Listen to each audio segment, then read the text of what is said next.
Então, nós vamos voltar outra vez àquela grande equação que é da energia deste mundo, que é, tem energia, dá trabalho, dá calor e depois dá radiação. O trabalho a gente sabe como é que mede, é por cansaço, é a força vezes o deslocamento. O calor é a interação entre dois corpos a diferentes quenturas.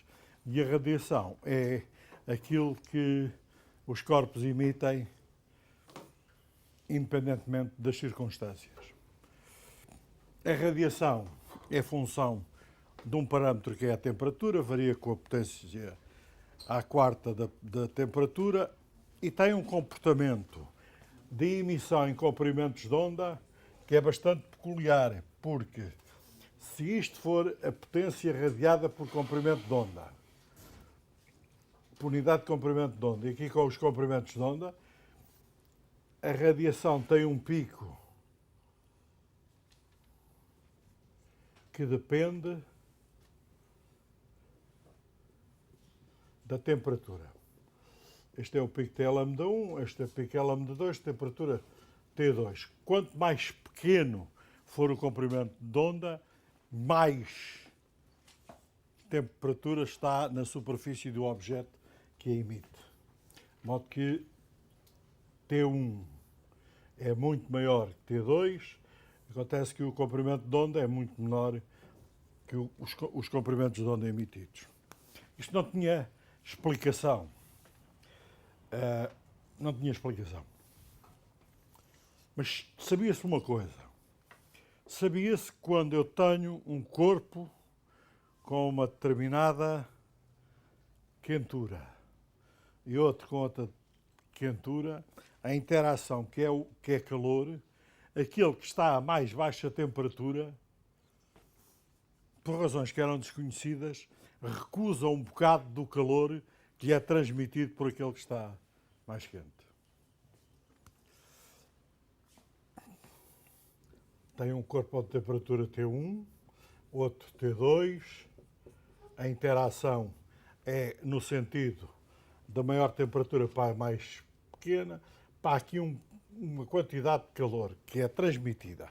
Mas esta fonte, a fonte que está mais fria, há um bocado de calor que ela rejeita. E essa quantidade de calor que ela rejeita, vamos chamar de dQ, é igual a T, vezes um parâmetro que foi inventado no século XIX, que é entropia.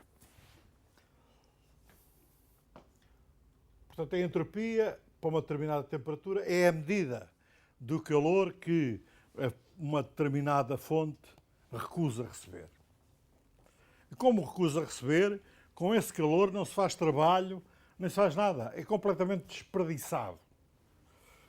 Portanto, a entropia é uma quantidade de calor por unidade de temperatura. Tomem o Sol. O Sol, façam de conta que o Sol é este objeto. O Sol está a 5.500 graus Kelvin.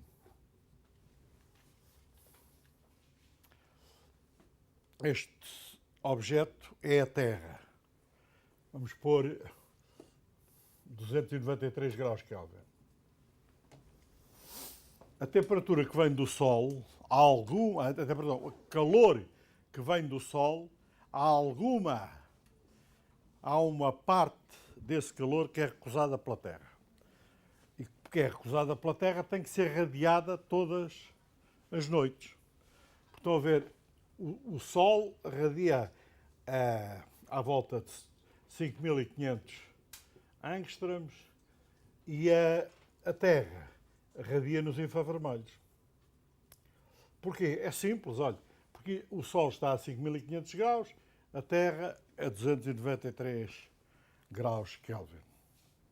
Claro que vocês já sabem o que é que são os graus Kelvin, são mesmo a medida da temperatura absoluta. Lembram-se aquela coisa dos termómetros, que os termómetros, quando eram com líquido, dependiam sempre do coeficiente de expansão do líquido. Mas dos gases, era um termómetro feito com gás, é muito diferente, porque se eu tiver um reservatório de água, de um líquido qualquer, e um gás, a temperatura, ou seja, a pressão a que está o gás, determina, se mantivermos o líquido a uma temperatura constante, esta altura determina a temperatura. E quando se faz um termómetro com um gás, se a gente fizer a razão entre a temperatura do vapor d'água pela temperatura do gelo, seja qual for o gás, isto às tantas dá 1,3669. Estão a ver? Cada vez que a gente definia uma escala de temperaturas, tinha que dizer que 100 graus, no caso dos Celsius, era para o vapor de água misturado com água, 0 graus era água misturada com gelo, água líquida. Com esta equação, se juntarem que teve a temperatura do vapor de água com água presente e de gelo com água presente, são 100 graus Celsius, vocês são capazes de resolver esta equação do TV e do TG. O que dá, se vocês resolverem, é fácil. Se quiserem calcular qual é a temperatura a que está a água quando está uma mistura de água líquida com gelo, é muito simples. É menos TG é igual a 100 menos TV, o que dá TG igual a TV menos 100. Substituem ali e fica TV a dividir por TV menos 100 igual a 1,3669. Então a ver que daqui resulta rapidamente quanto é que é TV, porque dá TV igual a 1,3669 TV menos 100 vezes 1,3669. Os quadros aqui são muito pequenos, mas se eu vou ainda aproveitar lá em cima, isto dá que menos 0,3369 vezes a temperatura da mistura vapor com água líquida é igual a 136,69. Se dividirem, dá um TV igual a 393 graus. E estes graus centígrados. Portanto, se fizerem as contas para o gelo, dá 293. O que quer dizer que quando a temperatura é em graus centígrados menos 293 graus centígrados, é o zero absoluto. Não pode haver temperatura mais baixa. E um dia vamos falar como é que o mundo se comportaria se a gente o conseguisse ver a 0 graus. Ou seja, 0 graus Kelvin. Tem propriedades completamente diferentes, seria um mundo muito diferente do que nós temos. E em algumas vezes nós utilizamos esse mundo extremamente frio. Ainda não conseguimos nunca fazer os 0 graus Kelvin, mas já lá perto. E as propriedades dos materiais tornam-se muito especiais. Ficam supercondutores, radiam de maneira diferente, os eletrões são partilhados entre átomos de uma maneira completamente diferente. É, de facto, um mundo novo. E esta descoberta do zero absoluto deve-se a esta coisa dos termómetros serem a gás. Mas no meio disto tudo havia dois mistérios.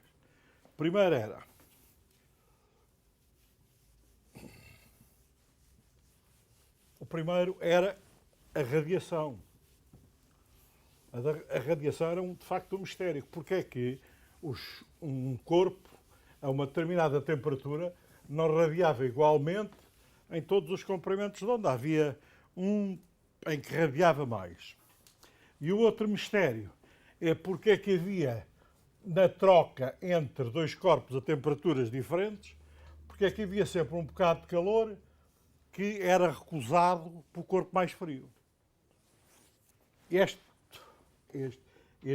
da entropia. A entropia vem de juntar duas palavras.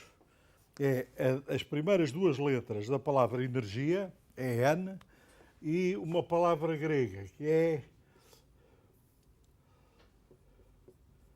trope, que quer dizer evolução. É a energia que se perde na evolução. Portanto, há um bocado de energia que a gente perde sempre que faz qualquer coisa. E é esse bocado de energia que faz a poluição. É a entropia. De modo que o que é que vocês, quando têm um sistema, suponham vocês próprios? Vocês têm que, todos nós queremos estar em condições de ser livres e independentes. E isto quer dizer que o meio interno tem que estar estável. A gente quer que a entropia de dentro do sistema seja o mais baixo possível. Portanto, se nós tivermos uma quantidade interna de entropia, DIS, e tivermos uma quantidade no ambiente, ou seja, no exterior ao sistema, sistema em grego queria dizer unir as partes. Nós somos um sistema, temos milhões de átomos unidos desta forma orgânica e funcional. Vocês querem que esta fração de calor que é recusado nas interações e que só causa confusão, porque com ele não são capazes de fazer trabalho, querem-no manter o mais baixo possível. Mas acontece que, como este DS existe sempre, no universo em geral a entropia está sempre a crescer. Sempre a crescer. Como é que a gente consegue, então, fazer com que a entropia geral do universo, que é a nossa entropia interior, mais a que está no exterior, está sempre a crescer, é maior que zero, como é que dentro de nós pode diminuir? Só pode diminuir se nós fizermos um aumento de entropia exterior muito elevado. Para quê? Para manter um DIS menor que zero, ou seja, há de crescer. E é por isso que nós semeamos à nossa volta poluição e destruição. É só por isso. Porque nós temos que manter o cérebro a 36 graus e meio centígrados no Equador e no Polo Norte.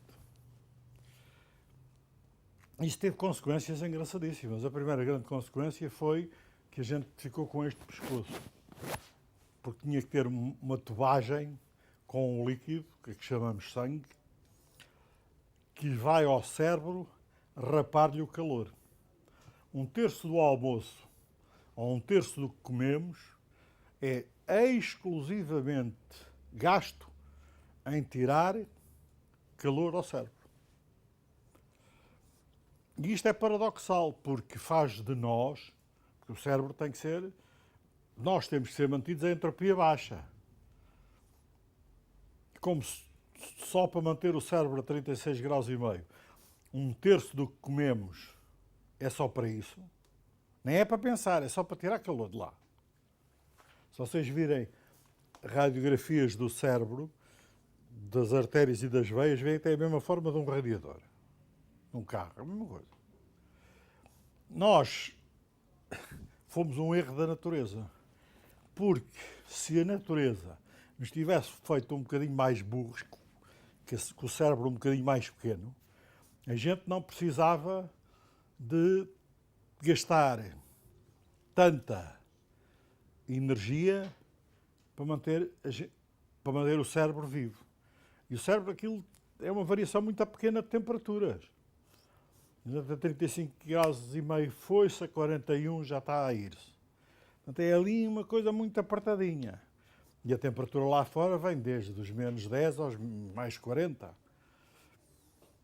E com isso também houve uma grande vantagem. Não sei se para os alunos desta turma foi, mas houve uma grande vantagem, que foi, a gente, por causa desta coisa toda esticada, ficamos com voz. Pá. E então somos capazes de comunicar desta maneira superior. Isto tudo para sermos inteligentes. Mas somos um predador imenso. A nossa ferocidade, se compararmos a ferocidade do Tyrannosaurus Rex com a nossa ferocidade, o Tyrannosaurus Rex é um bichano de colo. Que a gente devasta tudo à nossa volta. Porquê? Para serem inteligentes. Porque a gente tem que ser orgânicos e funcionais. Este D e S tem que ser muito abaixo. O que espalhamos à nossa volta é aquilo que vulgarmente se chama poluição, que vocês agora já sabem que é entropia. Vocês pensem, a entropia é uma medida daquilo com a qual não são capazes de fazer coisas. E a entropia manifesta-se das formas mais interessantes. Por exemplo, já todos vocês deixaram cair um copo. Um copo, uma chave, uma coisa dessas, não é? Quando aquilo cai no chão, o que é que acontece ao copo ou ao prato? Parte-se. Ou seja, perde o feitio. Tinha um determinado feitio e ficou sem aquele feitio. De facto, todos os bocadinhos do prato e todos os bocadinhos do copo estão lá. Mas a gente depois não é capaz de o pôr outra vez junto, pois não. É aquele bocado de calor que o sistema recusa, pura e simplesmente recusa. E nós, por mais cola que a gente ponha, por mais hábil que a gente seja, está lá a diferença entre antes de ter perdido feitio e depois de ter perdido feitio. De modo que o que é que nós fazemos? Não sei se alguém comeu um bife ao almoço. Alguém? Mas um hambúrguer. Um hambúrguer é um bife. Bem, ainda é pior. O hambúrguer primeiro teve que ser uma vaca. Depois teve que se matar a vaca. Depois teve que se partir as vacas aos bocadinhos. Estás a ver a entropia a crescer? Depois teve que se cortar o bife. Depois teve que se passar o bife, a carne da vaca para mais entropia. Depois aquilo ficou tudo. Depois mais óleo, que é outra vez quentura, mais entropia para fritar o hambúrguer. E depois a gente come o hambúrguer e vamos àquilo tudo que a gente comeu da carne, porque lembram-se, era uma vaca, que entretanto ficou aí despedaçada por todo lado. A gente parte aqueles bocadinhos todos da carne em átomos e moléculas para a gente meter dentro. E 1/3 disso é só para tirar calor do cérebro. De modo que é muito difícil aos seres humanos fazerem, expandirem-se de uma forma sustentável. Porquê? É porque a gente produz quantidades imensas de entropia.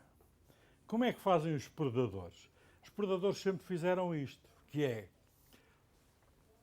esgotam tudo o que há à sua volta, depois botam-se para o outro lado.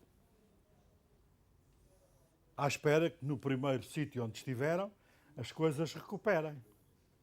E foi assim durante milhares de anos, foi assim que a gente fez. Esgotava o que lá havia, passava para o outro lado. E agora somos à volta de 9 mil milhões, já não há muito sítio para onde a gente ir para um lado e sair para o outro, não é? Só há uma coisa, que é o espaço exterior, de modo que vocês ainda vão ser da geração que vai ver gente a viver noutros planetas. Se isto, entretanto, não causarmos uma grande entropia entre nós. Mas nós não podemos evitar fazer entropia. O que podemos evitar quando se faz a concepção, seja do que for, e é essa a obrigação de um designer, é fazer com que a entropia seja o menor possível. Mas haverá sempre um bocadinho de entropia que vão ter que fazer para o sistema ser orgânico e funcional. E isso é o desperdício e às tantas o universo será o que será. Mas há uma coisa que este calor que numa interação entre dois corpos é recusado pela fonte mais fria, que também ficava inexplicável. Porquê que é assim? Porquê que é assim? A resposta começou por ser dada por um senhor chamado Boltzmann. O senhor viveu no final do século XIX e no epitáfio da Campa, não tem escrito o nome, Ludwig Boltzmann, tem escrito uma equação, que é a equação de Boltzmann, porque o senhor suicidou-se.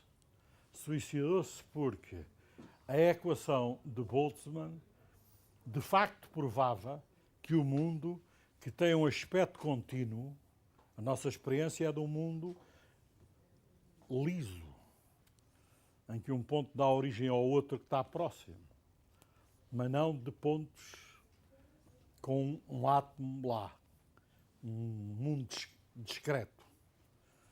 E o Sr. Boltzmann tinha demonstrado, porque ele foi capaz de explicar e de calcular como é que variava a entropia. E com a existência de átomos foi possível depois a um outro senhor chamado Planck deduzir as equações que permitem explicar porque é que a radiação não é uniforme em todos os comprimentos de onda e tem um pico. Nós vamos hoje fazer aqui um exercício que tem alguma abstração. Eu vou apelar a que vocês se concentrem um bocado nisto, porque naquelas contas que eu vou fazer está a chave da criatividade em design. Vocês vai-lhes ser pedido para serem criativos. Não é isto? É-lhes pedido que sejam criativos. E o que é ser criativo? Olha, é tornar possível o improvável. Nós, da maneira como estamos no universo, temos 3 níveis de conceitos, de objetos, que se dividem mais ou menos por 3 classes. São o que é possível, o que é provável e o que é certo. O que os senhores alunos normalmente gostam é do que é certo. Não é? Por isso é que estas aulas para vocês estão a ser um mistério, porque nada disto é certo, mas é o mundo do possível e do provável.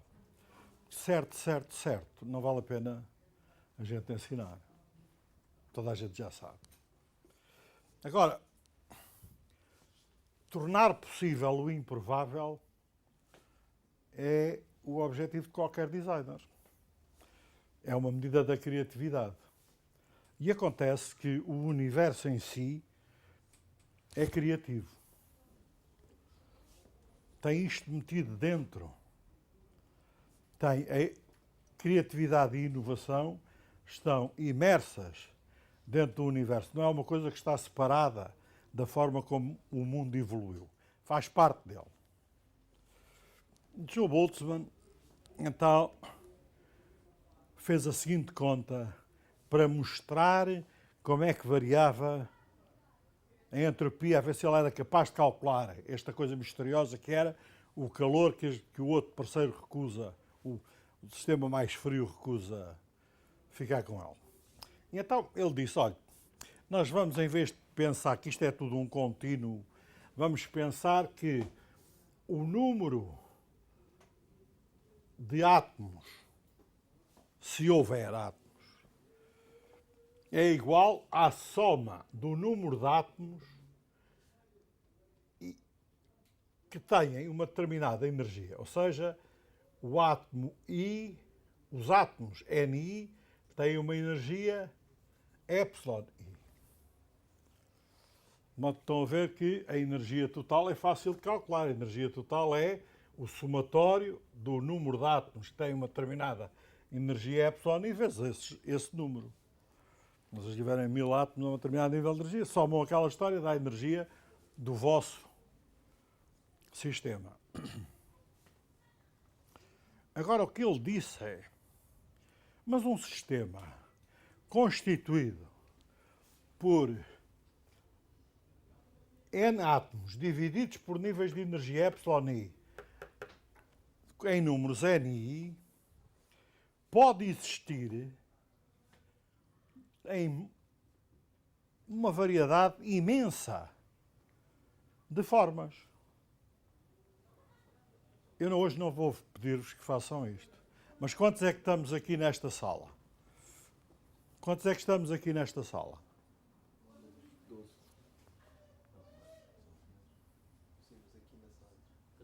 14. O meu amigo é capaz de trocar com ele. Sim. Sim.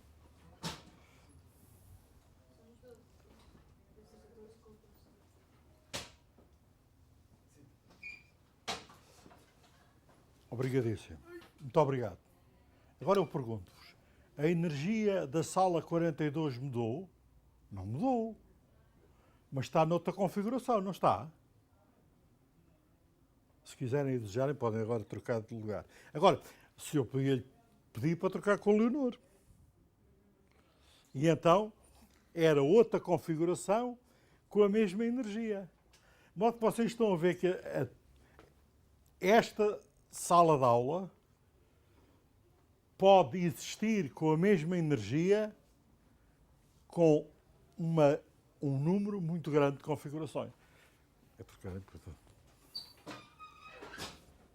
E o Sr. Boltzmann foi mesmo capaz de calcular esse número de configurações e calcular a probabilidade de cada uma. Aliás, é muito fácil. Quantas cadeiras há? Quantas cadeiras há? 3, 6, 9, 18, 27. De modo que vocês estão a ver, são 14, têm permutações de 14, depois têm arranjos de 14, de 27, 14 a 14, mais combinações de 27, 14 a 14, de modo que a probabilidade de vocês estarem sentados tal como estão, a gente pode calculá-la.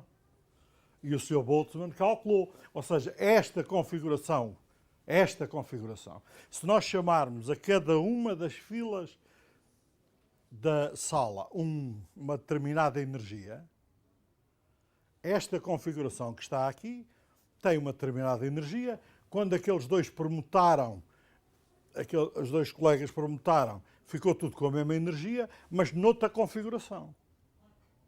Porque eles são diferentes. Os átomos que estavam lá eram diferentes. E então essa probabilidade é dada por a probabilidade de estar num determinado estado é o fatorial do DNI a dividir pelo produto dos fatoriais DNI. Toda a gente sabe o que é um fatorial do número. Sim ou não? Não. O fatorial do número é o número de maneiras diferentes em que as coisas se podem arranjar. As duas meninas estão aí na última fila. As duas, se só tivessem 2 assentos, podiam estar nessa posição ou na posição uma da outra. Portanto, dá 2 posições, não é? E aí? O fatorial de 2 é 2 vezes 1. Agora, não há ninguém com 3. O meu amigo faz-me o favor de passar lá para trás.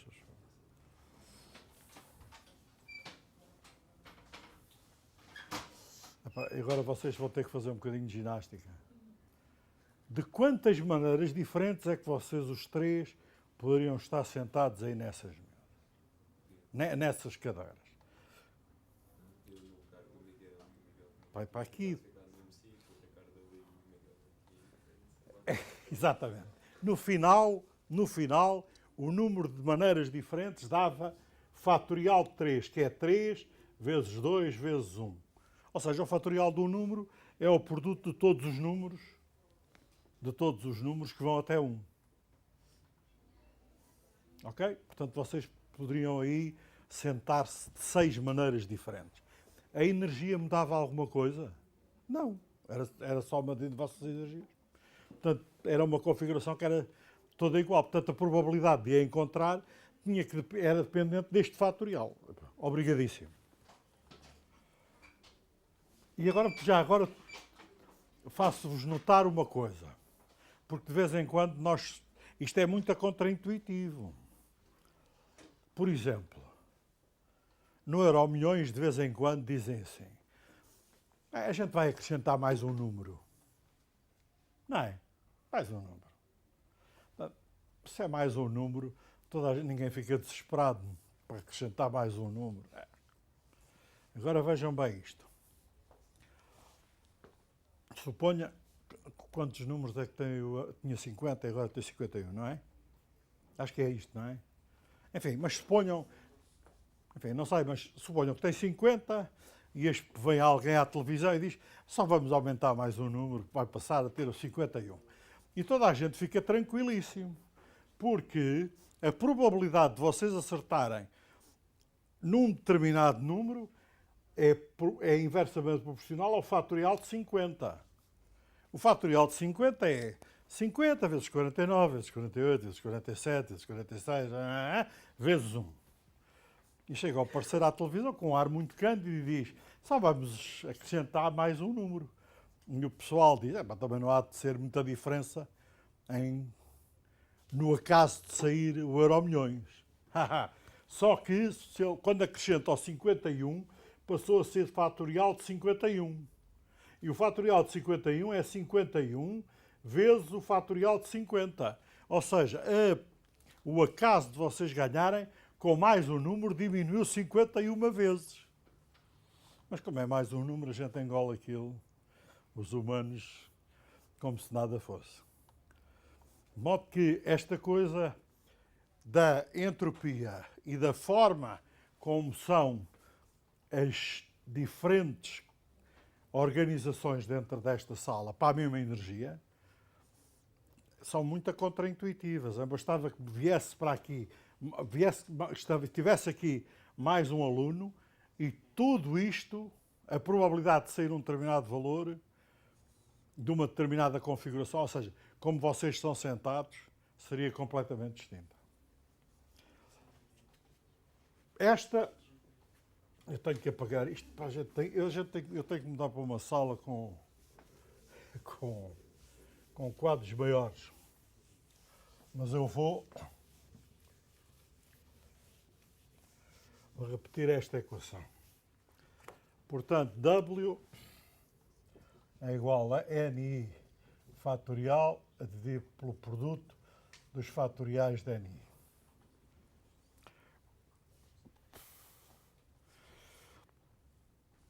Estes números, para esta sala, somos 14. Mas se vocês considerarem átomos, basta neste gás ou em qualquer produto, são números imensos.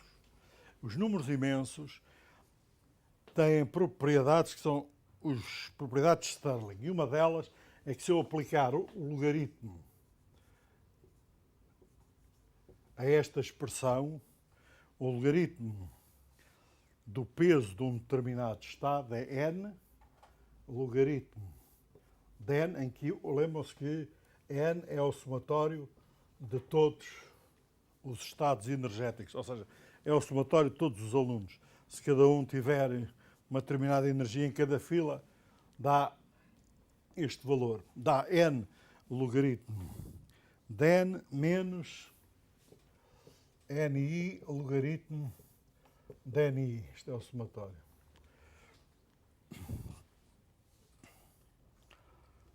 E eu agora posso calcular, porque a entropia não é um valor absoluto. Viram que é uma fração de calor, uma fração era proporcional a um valor de uma fração do calor que o sistema mais frio recusava.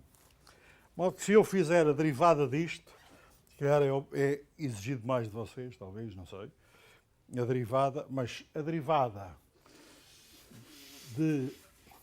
ou seja, a variação do logaritmo do peso é a derivada deste valor. Mas o número de moléculas, ou de átomos nesta sala, ou o número de alunos nesta sala, agora é constante. De modo que a derivada do número constante é zero. Não varia, o número constante não varia. A derivada é uma variação. Foi inventada por Newton por causa dos paradoxos de Zenão. Aquela coisa que não valia a pena haver uma coisa que vai haver daqui a pouco tempo, que vai ser um grande espetáculo, que é os Jogos Olímpicos. O Zenão tinha isto. Não vale a pena fazer Jogos Olímpicos. Então, o parceiro está nos blocos de partida. Falta uma determinada distância para a meta. Eu tenho que percorrer metade dessa distância, não tem? E depois metade da metade dessa distância, não tem? E é sempre metade da distância e nunca mais vai chegar à meta. Não é? Mas o facto real é que ele passa à meta, não é? Mas por isso é que eram os paradoxos. E quem inventou a forma de lidar com este paradoxo foi Newton, que disse: é possível nós encararmos que num instante zero há uma mudança de posição. E chamou isso de derivadas, que é a variação, mesmo quando não há intervalo de tempo. Porque o paradoxo do Zenão é metade, não há velocidade. Há uma posição, há o tempo, mas em cada instante, para um instante igual a zero, nada muda. Portanto, o parceiro nunca mais lá chegava. Havia outro paradoxo que era o do calcanhar de Aquiles. O Aquiles, quando nasceu, a mãe pôs lá numa posição, uma posição mágica, e a única coisa que ficou vulnerável foi o tendão de Aquiles. Por isso é que se chama de Aquiles. Se a gente cortar aquele tendão, deixa de andar. E então alguém atirou uma seta e a seta foi acertar no calcanhar de Aquiles. E Diógenes não, isso é impossível. Porque a seta tem que correr metade da distância, depois metade, não é? Mas nunca mais chega ao Aquiles. Mas o facto real é que o Aquiles levou com a seta do calcanhar. E na altura não operavam aquela coisa do calcanhar de Aquiles. Agora já operam. Esta variação, quando o tempo é igual a zero, passou a chamar-se derivada. Já tem 400 anos. Isto devia ser cultural. O pessoal todo devia saber disto. Mas então, fica então a variação do número de alunos que estão em cada um dos níveis de energia, ou seja, em cada uma das filas. E fica somatório da variação do número vezes o logaritmo do número, mais o número vezes a variação do logaritmo do número. Por uma sorte muito grande, o logaritmo, a derivada de um logaritmo, a derivada de log de ni é igual a 1 sobre ni. De modo que este bocado aqui vai-se embora e fica.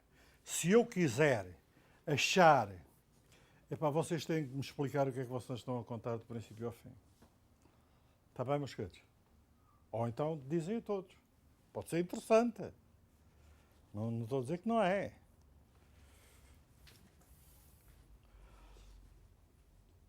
Se vocês quiserem calcular qual é a distribuição mais provável para aquela energia de vocês todos aqui nesta sala, vocês têm que a derivada de um valor extremo, de um valor máximo, a derivada deste ponto aqui é zero. As derivadas dos máximos e mínimos são zero. A derivada de uma curva que está a subir é positiva, a descer é negativa, quando chega ao máximo é zero. De modo para a configuração mais provável, fica esta distribuição, que é a variação do número para cada nível vezes o logaritmo dos átomos que lá estão nesse nível, é igual a zero. Depois o Sr. Boltzmann fez outra coisa que foi... Ele agora tinha que resolver esta equação, que é uma equação diferencial. E ele teve dois lampejos geniais. O primeiro foi, mas esta não é a única condição. Se eu impuser que o sistema é fechado, portanto, o número de átomos ou de objetos discretos é constante, então isto quer dizer que o ΔN, que é igual ao somatório ΔNi, isto é igual a zero, de modo que ele escreveu aqui, somatório ΔNi igual a zero. E também depois disse outra coisa.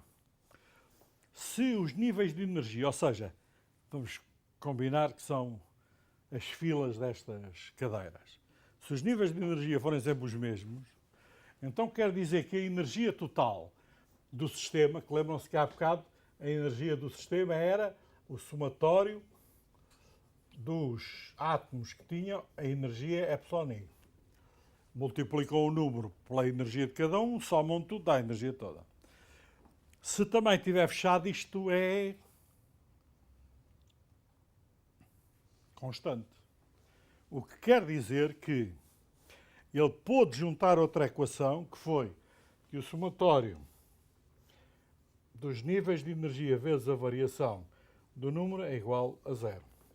E estas três equações, houve um senhor que se dava por nome de Lagrange, que já tinha vivido antes, tinha inventado o método chamado método Lagrange de resolver estas equações.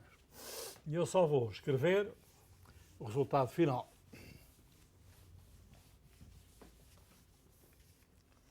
E o resultado final é este.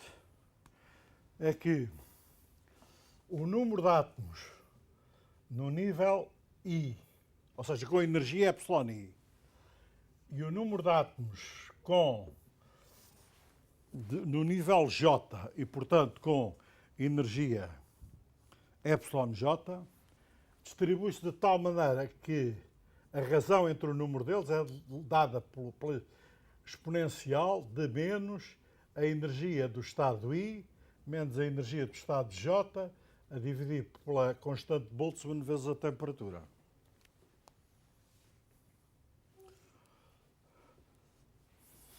O que quer dizer que se vocês tiverem para uma determinada temperatura valores de epsilon e número, o número, à medida que o número de átomos com energias cada vez maiores vai ser de cada vez mais pequeno. Mas isto ainda não chegava para explicar este andamento. Dava para explicar como é que os átomos, que havia átomos, que era possível calcular a entropia por causa dos átomos não se comportarem todos da mesma maneira e, portanto, haver uma recusa de receber calor do lado da fonte fria, e toda a gente começou a dizer mal do show Boltzmann. E porque a grande coisa era do contínuo, na altura era o Cauchy, essa gente, porque em ciência há muita censura. E o senhor deu-lhe uma depressão, porque ele tinha mesmo provado que havia átomos desta maneira, sem fazer experiência. E o senhor pegou numa pistola e deu com uma depressão, matou-se. Suicidou-se. E por isso é que, na campa dele, em Viena, ao pé do Mozart, está lá, S igual a K, logaritmo W, e K é a constante de Boltzmann, que é esta constante. Mas ainda não explicava porque é que a radiação tinha um pico. E isso houve outro senhor chamado Planck que disse assim: estes epsilon's não são um contínuo. Ou seja, não podem existir todos os que a gente quer para um determinado átomo. Existem níveis de energia fixos para cada átomo, para cada eletrão no átomo. E o que ele fez foi dizer que a diferença de energias era igual a uma constante, que ele leva o nome dele, que é a constante de Planck, vezes uma frequência que eu vou chamar IJ, que corresponde à transição dos estados de energia I para J. E então passou a haver a teoria quântica dos átomos, que é, e do universo, que é, há estados privilegiados que existem, há outros que é verdade existir, dependente dos átomos. Mas esta coisa do verdade existir é uma coisa que, de acordo com o Boltzmann, não poderia bem ser. Claro que houve uma contribuição decisiva de um senhor chamado Einstein para provar que isto era assim. Ou seja, que havia quantos de luz. Que era, quando um átomo passava de uma energia para a outra, mandava uma quantidade de luz que era sempre a mesma. Era a constante Planck vezes a frequência dessa luz. Sabem como é que ele... Aliás, ele ganhou o Prémio Nobel por causa disso. Não ganhou o Prémio Nobel por causa da teoria da relatividade. Ele ganhou o Prémio Nobel por isto. Sabia-se da existência do efeito fotoelétrico.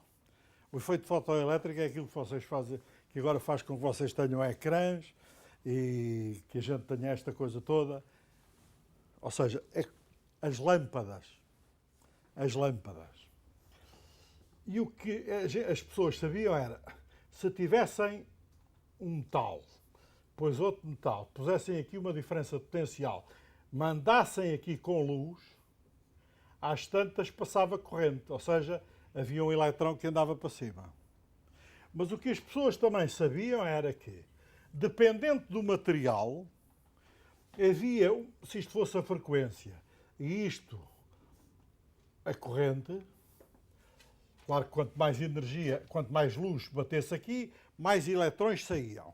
Mas havia uma frequência limiar para cada material. Podiam lá pôr as quantidades que quisessem de energia para comprimentos de onda maiores. Se pusessem lá comprimentos de ondas menores que o comprimento de onda limiar, a única coisa que faziam era aquecer aquele metal. Não saía lá elétron nenhum. E o Einstein demonstrou isto de uma forma extremamente simples. Que foi? Então pode ser que isto seja verdade. Se isto for verdade, eu para arrancar um elétron ao material tenho que passar de uma energia que ele está dentro do átomo para uma energia que ele está fora. Ou seja, eu tenho que fazer um H, W e J maior que o meio da massa do elétron vezes a sua velocidade ao quadrado. E se vocês escreverem aqui a massa do elétron e a velocidade ao quadrado, isto dá a frequência a partir da qual o elétron sai do material e passa a haver ali corrente. E, portanto, isto passa a ser assim. Que eram as curvas que eles sabiam. Que era para uma determinada... A partir de uma determinada frequência, aquilo arrancava eletrões e passava a arrancar cada vez mais eletrões. Portanto, isto demonstrou que, sim senhor, o mundo era um mundo quântico. Mas havia outra coisa que nós vimos no outro dia que fomos ao laboratório, no mundo quântico. E a outra coisa que vocês viram no laboratório, no mundo quântico, foi quando a luz que é estes quanta, passava por um objeto estreito, vocês viam que ela aparecia em vários locais ao mesmo tempo, era ou não era? Em vez de ser a linha reta, aparecia nos quadrados, não era? Apareciam pontos brilhantes onde não era de esperar que eles existissem. E isto é o que estas três descobertas levam aos vossos Apples que estão aí na frente e a tudo o que nós hoje utilizamos como seixo de silício. Porque demonstramos que haviam átomos, que era possível existir ao mesmo tempo várias circunstâncias e que só determinadas energias eram possíveis no mundo dos quanta. Mas, de facto, a coisa mais fascinante é esta equação do Boltzmann. E esta equação do Boltzmann, eu proponho que se passe a chamar, a vossa turma é? D1. Eu acho que aquela equação daqui a uns anos, quando vocês forem designers famosos, não se esquecem daquela equação e passam a escrever, chamar aquela equação a equação da turma D1. Porque aquela equação da distribuição dos níveis de energia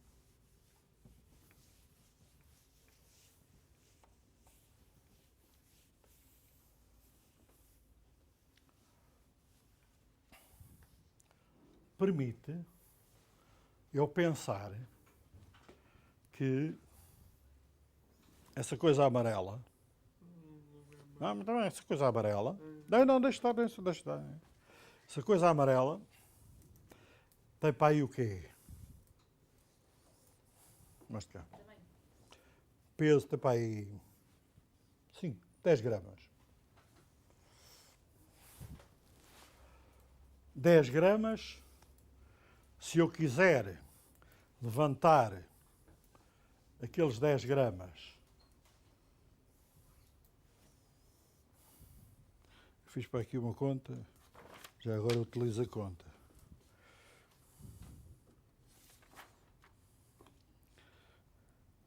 Dez gramas. Qual é a temperatura da sala?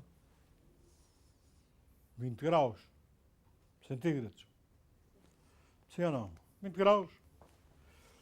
Então estão a ver, eu posso saber qual é a probabilidade de aquele objeto não sair dali. Está em cima da mesa e não sai. Porque estão a ver que a energia para ele não sair, ou seja, este diferencial de energia é zero, não é? É levantado a zero, qualquer número levantado a zero é 1. Portanto, a probabilidade dele ficar aí é muito próximo de 1.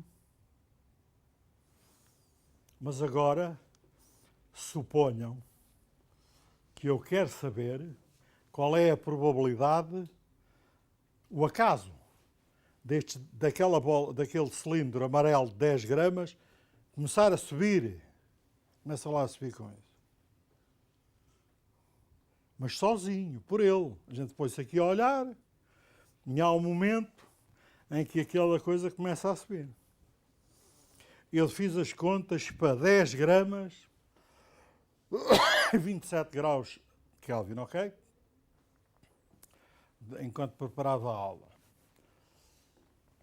Esta energia, se eu quiser levantar uns quantos centímetros, 10 gramas, o que é? É a massa, vezes a aceleração da gravidade, vezes a altura. Isto é a energia que eu gasto.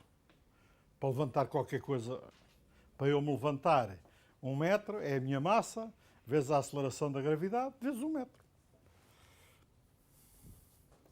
E posso pôr aqui. Portanto, fica a probabilidade de subir 10 gramas a 27 graus centígrados é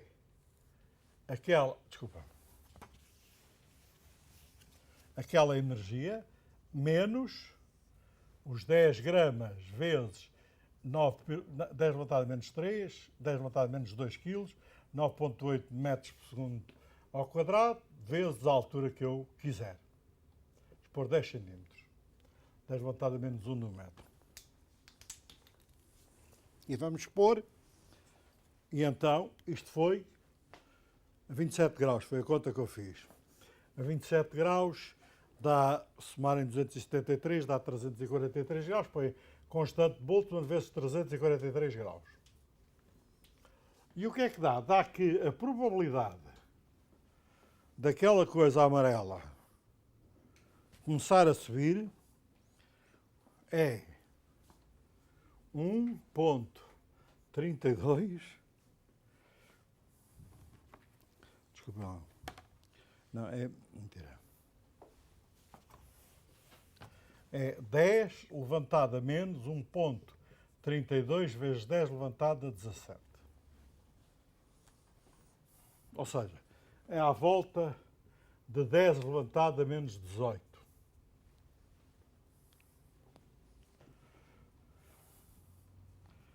O que quer dizer que se eu tivesse tempo que chegasse para estar a olhar para aquela bola amarela, havia um momento, em 10 levantado a menos 8, que eu via aquela bola subir. É muito improvável, mas é possível.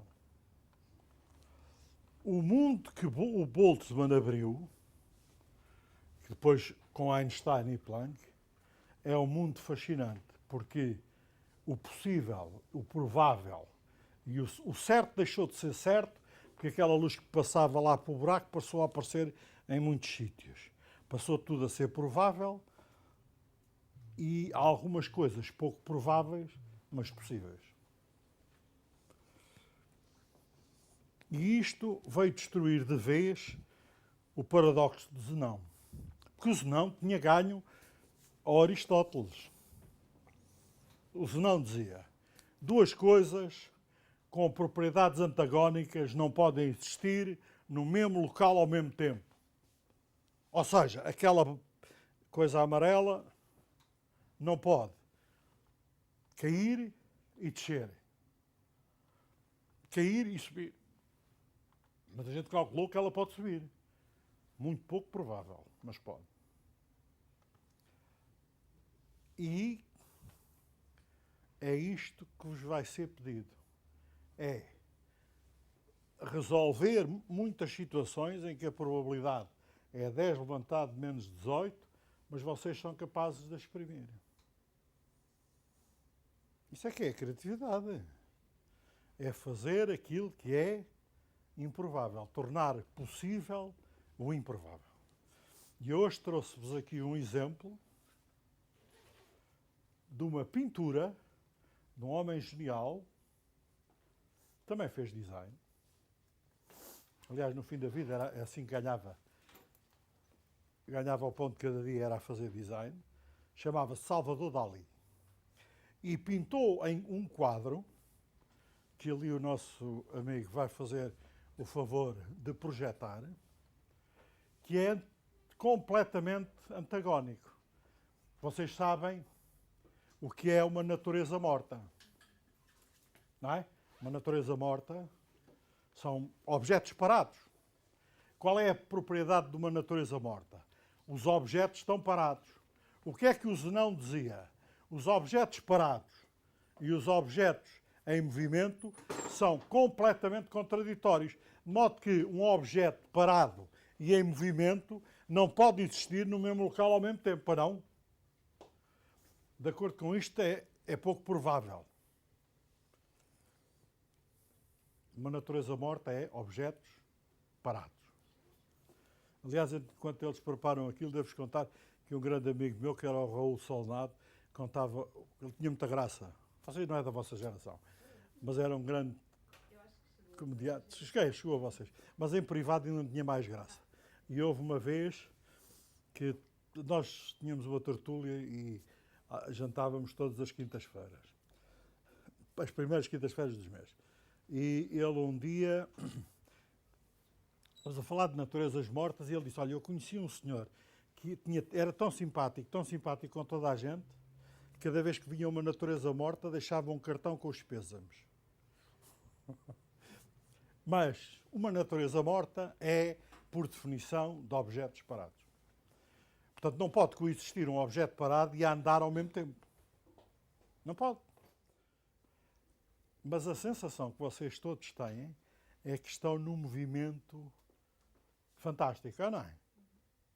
Aliás, o Dalí chamou esta pintura Still Life, que em natureza morta em inglês diz Still Life, ou seja, vida parada. Still Life, Fast Moving. Vejam lá se não é o que está aqui. É uma natureza morta em que tudo está a andar com um movimento fantástico. Se vocês não acreditavam no Boltzmann, como são criativos, agora já sabem o que é ser criativo. É ser capaz de fazer coexistir no mesmo local, no mesmo instante, duas propriedades que são opostas. E por isso, esta tela é tão improvável. Sim, porque é uma probabilidade baixíssima que eu consiga fazer objetos que estão mortos e, no entanto, se movem a grande velocidade. É isto que o Sr. Boltzmann, o Sr. Einstein e o Sr. Planck prepararam para as pessoas do design do século XXI, ou seja, a turma D1. Isto é o que é exigido de um designer. É tornar o improvável possível. E por hoje ficamos por aqui. Está bem? Mas é um fascínio isto, não é?